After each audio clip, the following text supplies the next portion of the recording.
வீடுங்கிறதுனால எப்பவுமே நாங்க ரெண்டு பேரும் ஒன்னாதான் இருப்போம். 12 வயசு ஆனதுக்கு அப்புறம் ஒருத்தர் நல்லா புரிஞ்சுக்கிற நண்பர்களா ஆனோம். இப்போ நல்லா போயிட்டு இருக்கு. இது கொஞ்சம் பார்க்க நியூயார்க்ல இருக்கிற ஒவ்வொரு குடிமக்களும் அந்த முகமூடிக்காரர்கிட்ட ஜாக்கிரதையா இருக்க வேண்டியது ரொம்ப அவசியம். குறிப்பா அவரை பத்தின தகவல் கிடைச்ச உடனே எனக்கு தெரியப்படுத்தணும். பிளேட முடிக்கிட்டாரா நான் இப்படி கத்துறாரு. நீ வேணா பாரு, ஒரு நாள் இல்லனா ஒரு நாள் இவரோட நியூஸ் பேப்பர்ல நான் ரிப்போர்ட்டரை ஜாயின் பண்ணுவேன். ஜேம்சன் கிட்ட வேலை பார்க்க போறியா? என்ன குடும்பப்பா இது? உனக்கு அவரை பத்தி தெரியாது. அவரோட நியூஸ் பேப்பர் தான் ஊர்லயே சிறந்த நியூஸ் பேப்பர். சில நேரங்கள்ல நம்ம உண்மையை ஒத்துக்கிட்டு தான் ஆகணும். எப்பவும் ஹாரி மாதிரி இருக்க முடியாதுல்ல. இவன் தான் ஹாரி ஆஸ்பார்ன். எனக்கு ஹாரி ரொம்ப பிடிக்கும். எல்லாருக்குமே ஹாரி ரொம்ப பிடிக்கும். ஏன் தெரியுமா? அவன் பணக்காரன், அழகானவன். அதை விட முக்கியம், எனக்கு எப்ப உதவி தேவைனாலும் உடனே ஓடி வர ஒரு நண்பன். இத பாக்க நான் தான். என்ன தெரியலையா? ஹாரி ஆஸ்பார்ன். நானும் உங்க ஸ்கூல்ல தான் படிக்கிறேன். உள்ளவா. Thanks Harry. இந்த உதவியை மறக்க மாட்டேன். பரவாயில்ல விட்டு பீட்டர். டாட், நான் உங்ககிட்ட ஏற்கனவே சொல்லியிருக்கேன்ல, எல்லார்கிட்டயும் அடி வாங்க வேணாம். அது வேணாம். உனக்கு உண்மையிலேயே நல்ல நண்பர்கள் தேவை பீட்டர். எனக்கும் ஆசைதான். அப்படின்னா என் ஹாரிக்கு நீ ஒரு நல்ல ஃப்ரெண்ட் ஆகிற. அப்படியாவது அவன் படிச்சு பாஸ் ஆகிறானான்னு பாப்போம். என்னை பத்தி குறை சொல்லாம உங்களால இருக்கவே முடியாதா டாட்? நீ குறை சொல்ற மாதிரி தானே நடந்துக்கிற. உங்க ரெண்டு பேரும் இப்பதான் சந்திக்கிறேன். ஆனா ஒரு பையன் மேல அப்பாவுக்கு இவ்வளவு அக்கறை இருக்கிறது நல்ல விஷயம். உன்னோட அனுபவம் இப்படி பேச வைக்குது போல இருக்கு. நான் எங்க அப்பாவை பார்த்ததே இல்ல சார். ஆனா நான் தப்பு பண்ண என் அங்கிள் பெண் பின்னி எடுத்துருவாரு. அடி வாங்குறது பீட்டருக்கு புது விஷயம் இல்ல போல இருக்கு ஹாரி. அவர் சிரிக்கிறாரு. உண்மையிலேயே எங்க அப்பா சிரிக்கிறாரு. இது எப்படி உன்னால செய்ய முடிஞ்சது? அது ஒரு தனித்திறமை. அந்த நாள்ல இருந்து நானும் ஹாரிகள் நெருங்கிய நண்பர்கள் ஆயிட்டேன். இதனாலேயே என் ஸ்கூல் எனக்கு பிடிக்கும். ரொம்ப ஜாலியா இருக்கும். ஏய், நீ எங்க இருக்கியா பாக்க? இந்த ஒரு தொல்லை மட்டும்தான். மறுபடியும் லாக்கர்ல அடைஞ்சுக்க நீ தயாரா இருக்கியா? வெறியோட என்ன தாக்க காத்துக்கிட்டு இருக்கான் பாத்தீங்களா? இவன் பேரு ஃபிளாஷ் தாம்சன். இவன் ஒரு ஃபுட்பால் ஸ்டார். சின்ன வயசுல இருந்தே இந்த ரெண்டு பேர் உறவு எலியும் பூனையும் மாதிரி. இன்னைக்கு உனக்கு ஃபுல் கிளாஸ் இந்த லாக்கருக்குள்ளதான். ஜக ஜக ஜொலிக்கிறியே. அடுத்த வருஷம் பார்க்கலாம் பாக்க. என் மனசுல ஒரே ஒரு ஆசை மட்டும் இருக்கு.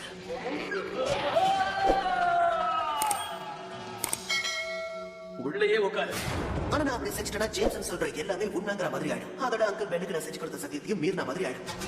மறுபடியுமா அவளை நீ தட்டி கேட்கவே மாட்டியா? நீ யாருங்கிறத நிரூபிக்கணும் தம்பி. அவன் வயசுல இருக்கும்போது இந்த மாதிரி எவனாவது வந்து வாழாட்டானா என்ன நடக்கும் தெரியுமா? வாழை ஒட்ட நறுக்கிடுவேன். நாம வம்பு சண்டைக்கு போக கூடாது, வந்த சண்டையை விடக்கூடாது. அப்படி விட்டுட்டோம்னா அது நமக்கே ஆபத்தா அமைஞ்சிடும். பீட்டர், எனக்கு ஒரு விஷயம் புரியவே மாட்டேங்குது. நீ ஏன் ஃபிளாஷ் எதுக்கவே மாட்டேங்கிற? இதெல்லாம் ஒரு பெரிய விஷயம் எடுத்துன்னு சொல்றியா? இதை விட ஏகப்பட்டது இருக்கு. என் ஸ்பைடி சென்ஸ் பத்தி சொன்னது ஞாபகம் இருக்கா? அந்த அளவு பயங்கரமா அடிக்குது.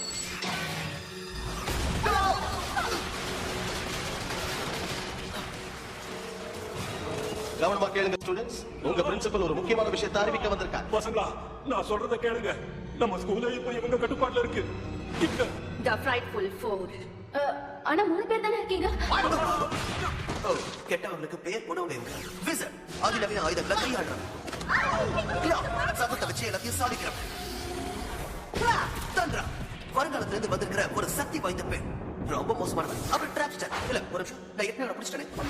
டிராப்ஸ்டர் மாட்டிக்கிறதுக்கு முன்னாடி ஸ்பைடர்மேன் இந்த பள்ளிக்கூடத்துல தான் படிக்கிறான்னு தெரிஞ்சுக்கிட்டான். ஸ்பைடர்மேன் சரணடையிலன்னா இந்த இடத்தை அக்கு வேறா ஆணி வேறா பிரிச்சிடுவோம். இது ஒண்ணும் விளையாட்டு இல்ல.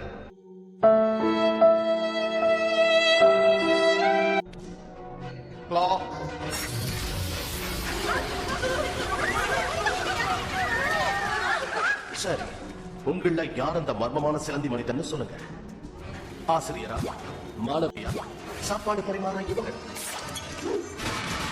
இவங்க உண்மையை சொல்ற மாதிரி எனக்கு தெரியல. நிலைமையை உங்களுக்கு புரியல.